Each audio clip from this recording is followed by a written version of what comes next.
Il y a certains matins où le temps est propice et je profite de descendre en parapente au jardin.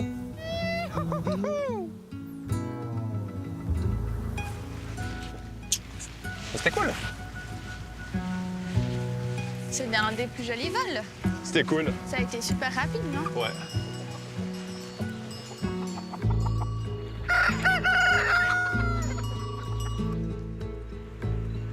Tiens, avec Bastien, on n'aurait jamais imaginé l'un comme l'autre travailler avec la personne avec qui on vit. Ça marche super bien parce qu'en fait, on a tellement nos domaines définis. Parce que mine de rien, le domaine, il a les jardins, le poulailler, il y a plein d'endroits. Du coup, on a chacun nos petits trucs à faire et puis on collabore seulement quand il faut vraiment. Pour le moment, en tout cas, ça marche bien. On verra dans 5 ans. Tu veux cueillir quoi alors? La malice? La molluche. Et puis après, le thym serpolet. Puis le thym, tu veux pas tout cueillir pour laisser aux abeilles? On laisse une des deux lignes. On crée une micro-ferme de montagne avec Yael. L'idée, c'est d'intensifier un maximum de choses, de diversité, sur une toute petite surface. Puis si t'as des tiges, qu'il y a quasiment que de la fleur. Ouais, la foule. Full. Le potager, actuellement, il y a 2500 m² de jardin cultivé, donc les plantes aromatiques et les légumes. Et puis le pâturage pour les poules et puis les ânes et tout, ça représente 1 hectare à peu près. Nous, avec Yael, on aspire à une vie aussi d'avoir nos week-ends de temps en temps comme ça. Donc on va pas faire une course au profit. J'ai fait toute mon enfance à Genève, en plein milieu de la cité. Et puis mes parents ont décidé de prendre toute la famille quand j'avais 14 ans et puis de venir habiter dans la région. Moi, j'ai adoré personnellement. À 12 ans, ça m'a pris, puis j'ai dit, moi, je serais paysanne. Alors mes parents, ils ont les yeux qui sont un peu sortis des orbites. Mais c'est pour ça ils ont été géniaux, ils ont complètement accepté. Quand j'ai terminé mon école obligatoire, j'ai commencé mon apprentissage agricole. Voilà. Il y a un peu du mélange. Il y a un peu du mélange. Ils n'ont pas tous la même cuisson, si jamais. Puis tu vas voir, ceux-là, ils perdent la couleur, malheureusement, à la cuisson. Mais ça te colore, ça colore l'eau. Il n'y a pas beaucoup de légumes qui restent colorés une fois que tu les cuis. J'ai travaillé 4 ans dans une herboristerie de montagne. Et puis, il y a bientôt 2 ans, j'ai perdu mon emploi. Et puis, je savais que je ne pourrais plus retourner travailler en horticulture conventionnelle ou en agriculture conventionnelle parce que j'ai changé ma manière de voir les choses et puis je ne me voyais pas faire des traitements, je ne pouvais plus être dans des grosses machines. Donc, j'ai dit à Bastien, moi, je ne vais pas pouvoir trouver quelque chose qui me convient ici. Donc, on a créé quelque chose qui finalement pouvait convenir. Ça fait 8,65. C'est une réflexion au mois de mars l'année passée, en 2020, quand il y a ce Covid qui débarque, et puis toute cette réflexion là autour en se disant, on peut bien dire qu'il faut changer les choses, il va peut-être falloir faire attention à ce qu'on mange, comment on mange, et puis tout. Et puis à un moment donné, de se dire, allons-y, apportons notre pierre à l'édifice dans ce monde, et puis qu'elle soit petite, voilà, tant pis, mais au moins on aura fait quelque chose.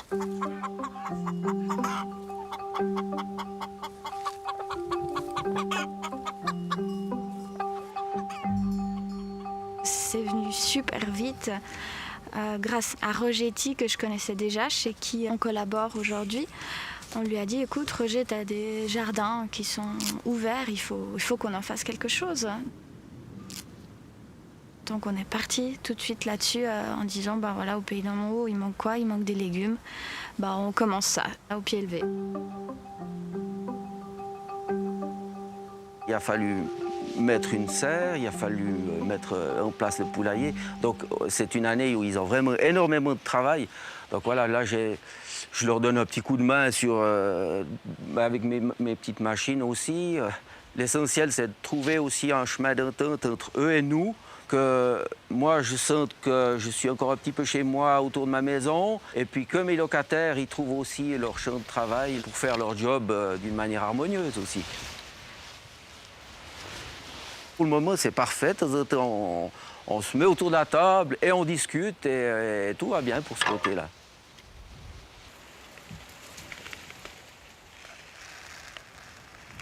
Les jardins, ils ont été imaginés en fait en une semaine.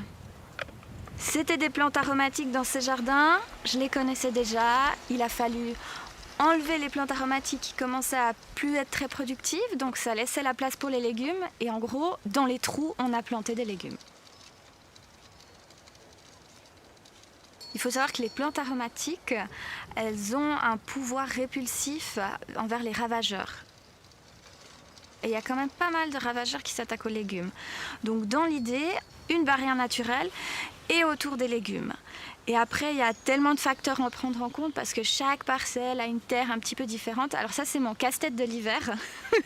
Ça m'a pris un mois l'année passée où je regarde les associations de cultures qui vont bien ensemble parce qu'il y a des légumes qui n'aiment pas être ensemble. Il y a des légumes qui ont les mêmes maladies, donc il ne faut pas les mettre ensemble parce que sinon ça fait un nid à champignons. Donc il y a tout ça à penser.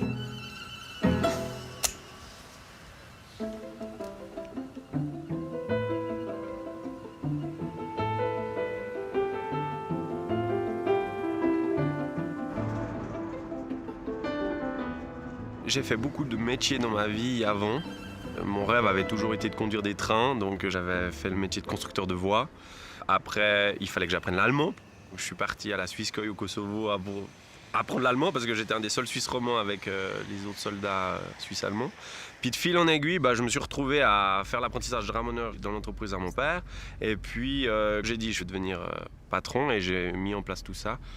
Et puis voilà, tout d'un coup, on se dit que ça n'a plus de sens d'aller nettoyer des chaudières, ça vibre plus. Et puis j'aspirais à d'autres choses.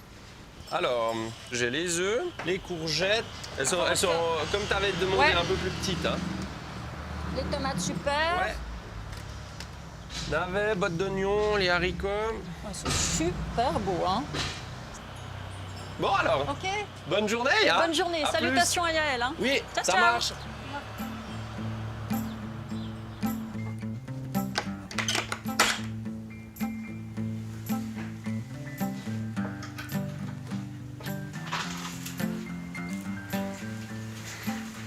Il pourrait sembler que rien nous fait peur, mais il y a quand même des craintes sur plein de choses. Il y a des fois où je dors pas très bien pendant quelques nuits parce que on a une pression quand même. On a la famille qui nous a prêté de l'argent. On a notre crowdfunding qui a été lancé, qui a eu un succès phénoménal. Enfin, c'était inespéré. On croit en notre projet, on nous dit ce que vous faites là, c'est fou. Il n'y a pas grand monde qui oserait se lancer là-dedans, mais on y croit. Il reste quoi comme prod à faire après? Ah bah il y a la givrerie encore à faire. Ouais.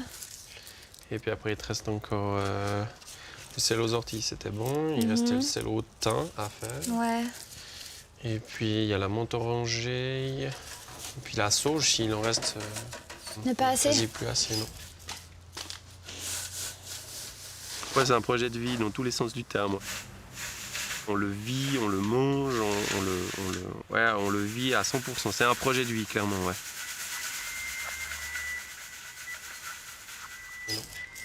Puis il nous reste combien de temps? Il nous reste 15 jours. Ok.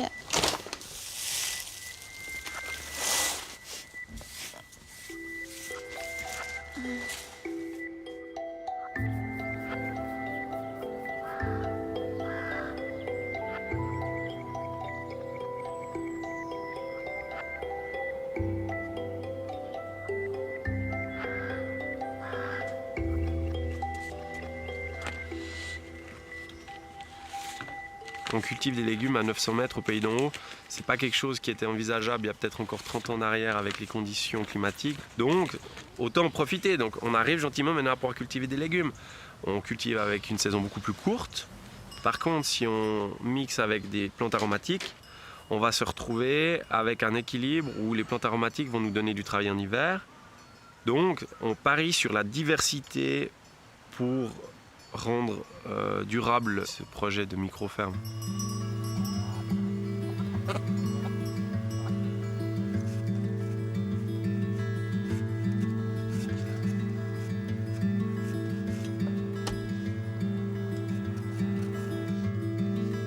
Il y a la commande du plat de mar, ouais. 6 kilos de courges à confirmer. aussi. Nava, c'est bon. C'est bon. Il y a ces moments où il y a une passation de connaissances entre nous deux. Moi, je suis à l'aise avec la gestion des factures et tout le système clientèle. Il y a elle a la tête dans le jardin, elle sait exactement ce qui pousse, ce qui va pas et tout. Poivrons, il y en a. Enfin voilà, on est complémentaires. Juste. Les petits, on n'en a pas. Les petits oranges à partir de jeudi. C'est noté. Radis noir, c'est bon. Carottes, c'est bon. Carottes. Ça joue comme ça? Ok.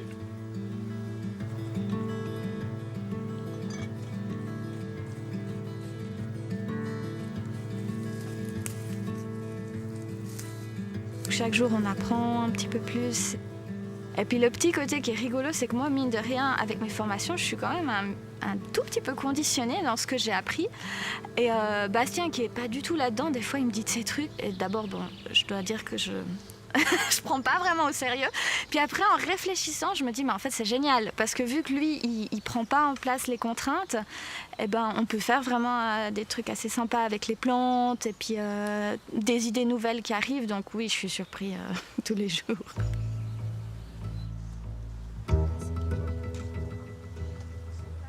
Je pense que c'est l'accomplissement gentiment dans l'idée du couple où cette fois, oui, on sera parents bientôt. Je pense que ça va après avec le reste, en accord avec le jardin et tout, ça va. On va pouvoir lui proposer une chouette vie. Il y a bébé qui va bientôt arriver là. Et, moi, en fait, c'est surtout, je suis très contente de pouvoir lui offrir ce milieu-là pour grandir. Se dire que il pourra être dans les jardins, il sera tranquille, il sera avec nous. Et puis ouais, c'est clairement de dire nous, on a essayé aussi de faire quelque chose. Donc ouais, ça c'est important.